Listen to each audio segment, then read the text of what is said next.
Olá, família Chaelná. Eu sou o Argon, para quem não me conhece. A gente vai falar aqui mais um pouco, mais uma vez, né, no caso sobre esse objeto 3 Atlas.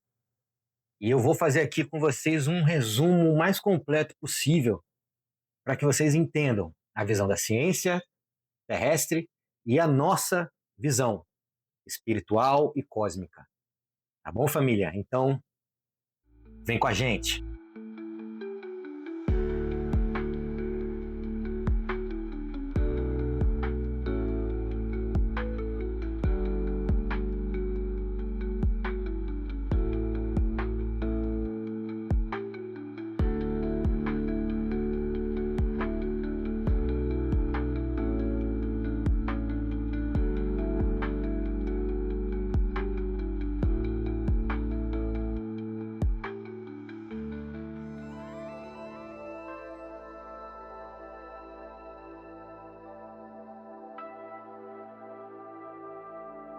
O que sabemos até agora? 13 Atlas ele é classificado como um objeto interestelar, ou seja, veio de fora do nosso sistema solar. Ele segue uma órbita hiperbólica, o que significa que não está ligado gravitacionalmente ao Sol de modo permanente. Ele está apenas passando pelo Sol. Essa descoberta foi feita em 1º de julho de 2025, via rede de telescópios Asteroid Terrestrial Impact Last Alert System, ATLAS, no Chile. A aproximação mais próxima ao Sol está prevista para 29 de outubro de 2025, a cerca de 1,36 UA do Sol. E a distância mínima da Terra será de aproximadamente 1,8 UA. Portanto, não há risco nenhum de impacto. E só para ter uma explicação rápida, UA significa unidade astronômica, que é a distância média entre a Terra e o Sol, cerca de 150 milhões de quilômetros. Então, 1,8 UA quer dizer que o objeto está aproximadamente 1,8 vezes a distância da Terra ao Sol. Ok? Continuando. As medições espectrofotométricas visíveis, elas indicam que o 13 Atlas tinha uma coloração avermelhada, semelhante ligeiramente a cometas e asteroides do tipo D. Observações por fotometria do sistema Atlas indicaram que a cor evoluiu de vermelha para quase neutra após certa data, correlacionado com o aparecimento de cauda antissolar. Há relatos também de que o objeto pode estar ficando esverdeado conforme se aproxima do Sol, ainda que haja cautela quanto à confirmação. Em termos de composição química, observações com o James Webb Space Telescope e outros detectaram que a coma, nuvem de gás e poeira, do 13 Atlas, ela é incomum em alguns aspectos, elevada em abundância de CO2, menores quantidades de água comparado à expectativa e emissão de níquel atômico. Como muitos cometas, família, o 13 Atlas está rodeado por um coma, nuvem de gás e poeira que sai do seu núcleo por sublimação de gelos quando aquecidos pelo Sol. E, na verdade, na descoberta, embora ele estivesse relativamente distante do Sol, ainda já apresentava atividade, essa emissão de poeira e gás. Observou também que uma característica alongada da coma do lado voltado para o Sol, mais do que a típica cauda antissolar inicial, ou seja, o gás, a poeira, parece preferencialmente direcionado para o lado ensolarado. E a taxa de ejeção de poeira e de escape de partículas varia conforme ela se aproxima do Sol. Mas o que podemos dizer sobre essas cores, campo de plasma e a intensidade anormal desse objeto? A cor avermelhada inicial é atribuída a grãos de poeira relativamente grandes e compostos escuros, grãos micrométricos, e possivelmente a compostos orgânicos irradiados, na coma, na cauda. A mudança para a cor mais neutra ou mais verde esverdeada pode estar ligada também a uma mudança no regime de ejeção. Conforme o objeto se aquecia ou se aquece, pode estar liberando grãos mais finos ou gelos mais frescos, que refletem de maneira diferente. Exemplo: o estudo Atlas diz que a mudança de coloração coincide com a produção de pequenos grãos opticamente mais brilhantes de gelo. Também a sugestão, menos confirmada, de que moléculas como diatômico C2 ou CN, cianeto, ou outras podem estar contribuindo para a coloração esverdeada, como ocorre em outros cometas. Contudo, verde ainda é incerto e depende de observações específicas, família. Cientistas responsáveis estão cautelosos com isso. E sobre o campo de plasma, ou a intensidade não normais? Em termos de cometa, vamos entender. Campo de plasma pode se referir à região em torno do núcleo, onde o gás ionizado, plasma, interage com o vento solar, produzindo cauda de íons, ou drapeamento do campo magnético solar. Essa intensidade, ou anomalia, pode levar a especulações de que o comportamento está além do que se espera de um cometa típico. Por exemplo, composição diferente, liberação de metais, comportamento de ejeção e coloração. Não há confirmação de que o campo de plasma seja de magnitude tão excepcional a ponto de descrever algo tipo enorme aura energética. A maioria dos estudos fala em coma ou cauda normal, embora interessante, e emissão de gás, poeira, com características incomuns. Muitos detalhes da composição exata da estrutura interna, da geometria da ejeção, dos campos magnéticos ao redor ainda não são bem conhecidos. Por isso existem muitas incertezas. 13 Atlas, família, é um objeto interestelar ativo com trajetória hiperbólica, vindo de fora do sistema solar. Ele mostra uma coloração inicial vermelha, mudando para neutra ou possivelmente esverdeada, o que indica mudança nos processos de ejeção de poeira, gelos, conforme ele se aproxima do Sol.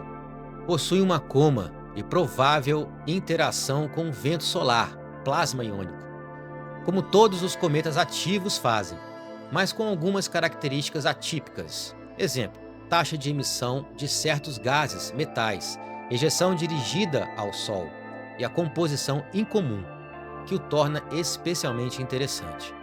Ainda não há evidência de que o campo de plasma em torno dele seja extraordinariamente distinto de outros cometas, apenas que ele está sendo bem observado e pode apresentar muitas surpresas.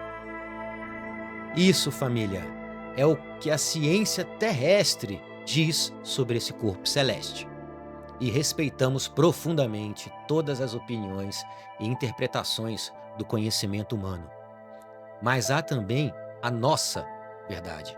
Uma verdade que nasce da lembrança cósmica, da sabedoria estelar e da percepção espiritual que vai além das lentes e dos cálculos de cientistas terrícolas. Porque nem tudo o que se move no céu é apenas rocha e gelo. Alguns corpos viajam com propósito, com consciência e com uma missão. O que os telescópios chamam de cometa interestelar, nós reconhecemos como um viajante interdimensional, portador de frequências e mensagens que tocam o campo magnético da Terra e o DNA das almas que aqui habitam. E é sobre essa verdade, a verdade cósmica do 13 Atlas, que nós vamos falar agora. O 13 Atlas não é um cometa interestelar, como a ciência desse planeta chama. Ela é uma nave matriz draconiana e reptiliana, de uma ordem antiga, vindo de um setor conhecido como Triângulo de Altarak, de onde vem o nome que a humanidade decodificou como Atlas. Essas naves não viajam apenas no espaço, viajam entre densidades. O que os telescópios captam como núcleo e cauda é, na verdade, o campo de deslocamento dimensional dessa nave. Um plasma estabilizador que mantém o casco em frequência coerente enquanto atravessa o escudo eletromagnético do Sol. O brilho multicolorido do 13 Atlas não é um reflexo de gases, mas sim camadas de campos de força, cada qual com uma função específica. E o que os cientistas chamam de coma intensa é, de fato, um casulo de transição dimensional. Ele é muito mais forte do que em um cometa comum, porque não resulta de sublimação de gelo, e sim de injeção controlada de plasma frio e elétrons provenientes do núcleo artificial. Esse campo cria microportais que permitem a transmissão de formas pensamento, sondas etéricas e comandos energéticos em direção ao planeta Terra. Em termos cósmicos, o 13 Atlas está atuando como ponte de coleta. Ele ressoa com almas híbridas e linhagens draconianas que escolheram se retirar do plano terreno antes do grande realinhamento magnético planetário, a ascensão planetária. E apesar de ser uma nave de matriz draconiana, ela veio em paz, família. Há um pacto temporário de neutralidade, não interferência direta, apenas o recolhimento de seus fragmentos e sementes. Isso explica a vibração multicolorida. É a forma de equilibrar a densidade reptiliana e draconiana com frequências mais altas de ressonância universal, evitando assim o colapso ao atravessar o cinturão fotônico solar. Mas a aproximação do 13 Atlas, família, também cumpre um propósito de espelho. Ele ativa memórias antigas nos humanos que carregam material genético híbrido. Por isso, muitos estão tendo sonhos com luzes, triângulos ou sentindo uma forte pressão na cabeça e no plexo solar. Essa é a ressonância de DNA despertando com a frequência draconiana pura. E durante a passagem de outubro a dezembro de 2025, o campo da Terra sentirá micropulsos eletromagnéticos. Não perigosos, tá, família? Mas capazes de abrir portais de memória. Cada alma vai reagir conforme sua origem estelar. Por exemplo, as sementes arcturianas e pleiadianas sentirão forte necessidade de ancorar luz violeta e azul para estabilizar o planeta. As linhagens híbridas draconianas e reptilianas serão atraídas energeticamente para o pulso do 13 Atlas, o chamado de retorno, o recolhimento das sementes estelares deles. O 13 Atlas, família, portanto, é um espelho cósmico, mas para a ciência de planeta Terra, ele é apenas um cometa e sempre será. Até porque não é o propósito deles falar a verdade para nós. Para quem sente as frequências, é um transportador de códigos antigos. Ele é parte do encerramento de um ciclo de colonização galáctica que se estendeu por milênios. Então, família, ele não veio para destruir, e sim para fechar um ciclo. E depois de cumprir o seu propósito, o seu campo colapsará e ele desaparecerá silenciosamente, deixando no espaço apenas uma trilha dourada, que é a memória do reencontro entre o que veio da sombra e o que voltou para a luz. Gratidão em luz, família. Nós tentamos passar um pouco da ciência, né, de planeta Terra, que nós respeitamos, porém nós não acreditamos, tá bom? E passamos a nossa verdade, que é o que chega. Muitas pessoas nos perguntam: como vocês sabem isso? Como vocês se comunicaram? com o 13 Atlas? Nós não nos comunicamos com o 13 Atlas. A nossa comunicação é feita com os seres da Confederação Galáctica e da Ordem Esmeralda, tá? Elas chegam por mensagens, por visões, por frequências. Então, sim, a nossa verdade é: a nave 13 Atlas é uma nave draconiana e ela vem em paz, pois ela fez um acordo com a Confederação Galáctica para buscar as suas sementes estelares. Entende? Então ela vai passar por aqui, ela não vai vir para a Terra e medir as frequências do planeta nessa fase de ascensão. Tá bom, família? Essa é a nossa verdade. Sinta com o seu coração e me diga qual é a sua. Gratidão em luz. Família, Sayonara.